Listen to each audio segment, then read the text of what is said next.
down in Poole, outside the Sunseeker factory, and we have the privilege of being the first journalist to test this, the new Sunseeker Portofino 40.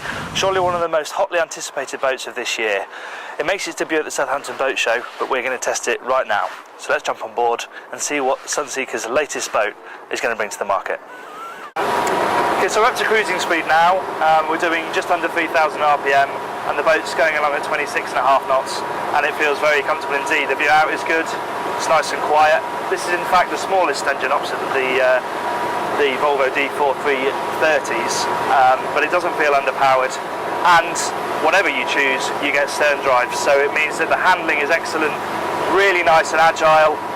The turn is tight, and there's quite a bit of heel, but it never feels like it's coming from out of your control. I mean, what do you expect? It's a 40-foot Sunseeker, so it's got a good hull, and it's plenty of fun to throw around.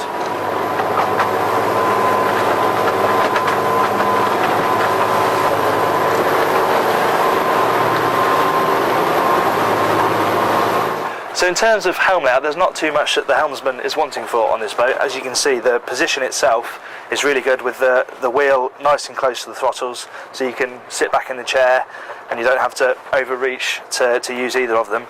Nice big chart plotter here, which is easy for the helmsman to use, but also right in front of the navigator, so that they can use it without getting in the helmsman's way. Up at speed, you do lose sight of the horizon maybe as the boat's going over the hump, so it's great that you can pop up this bolster here. There's also a flip down footrest, and then you can peek out over the top of the windscreen, which is great for obviously being able to see, but even better when you're berthing, because you can turn around and see pretty much every area of the boat.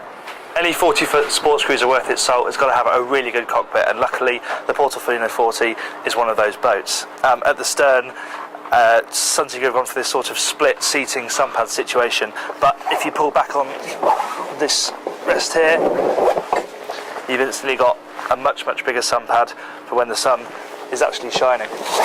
Obviously you've got the things you'd expect, like the table here, which flips over so you can have plenty of people dining, and then you've got cool box, ice maker,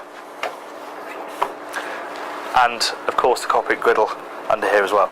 One of the things that makes this cockpit so enticing is the sunroof. It's the first fabric sunroof that Sunseeker fitted to a boat, and it's excellent because it means you've got so much more of an open space, because the lack of a big GRP roof means that the canvas can fold all the way back, and you've got this huge aperture. So the helm position and these two seats here are in glorious sunshine. So this is a really nice bit of design that has actually been carried down from the Portofino 48, which is this excellent raised sort of passengers section. And it looks a little odd at first, but when you're sat like this, it's actually a really good, comfortable position to be sat in while you're going along. And one of the real benefits is if you're coming into somewhere that you don't know, or you need to look out, then being up here where you can see pretty much every corner of the boat is absolutely superb. And it also means you've got two forward-facing seats as well.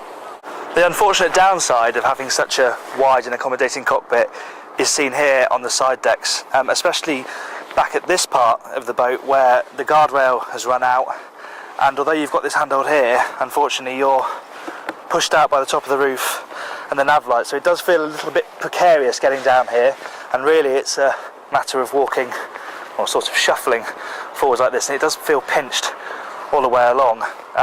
Maybe a handrail up here and one a bit further back to help you up onto the side deck would make things feel that little bit more safe. As you would have seen from our running shots, one of the big features of this boat is the amount of glass that runs from the mid-cabin all the way through the saloon and onto the bow, and the effect down here, especially in the saloon, is absolutely spectacular. You've got these huge windows both sides. In fact, the one on the side behind the dinette is even larger, and then above me we've got two big skylights here, which the light from the windscreen pours through, and then another, actually this hatch opens, another opening hatch up here for ventilation and even more light. And the feeling of space in the dinette and the galley behind me is absolutely amazing, and the headroom also adds to that as well, which is something that Sunseeker have been really keen to push for on this boat. Light is also a huge feature of the forward cabin as well, with the oversized ports on either side, a hatch in the roof, and the really nice use of small LED spotlights as well, so that even at night there's plenty of light in the cabin. This has to be one of the best heads compartments on a boat of this size. Loads of storage, plenty of light from another oversized port, and a shower cubicle big enough that it would go happily on a 50-foot boat. Again, what makes the mid-cabin so good are the oversized windows. There's one on each side, and the feeling of space in here is absolutely superb. Elsewhere, you've got these two beds here which slide together, so you can have an instant double, and to my left here at the moment there's a vanity case and storage, but you can spec a third berth there as well, which could be really, really useful if you've got a large family. And again, general storage is good, big cupboard here with a sliding drawer, and really, what more do you want from your mid-cabin?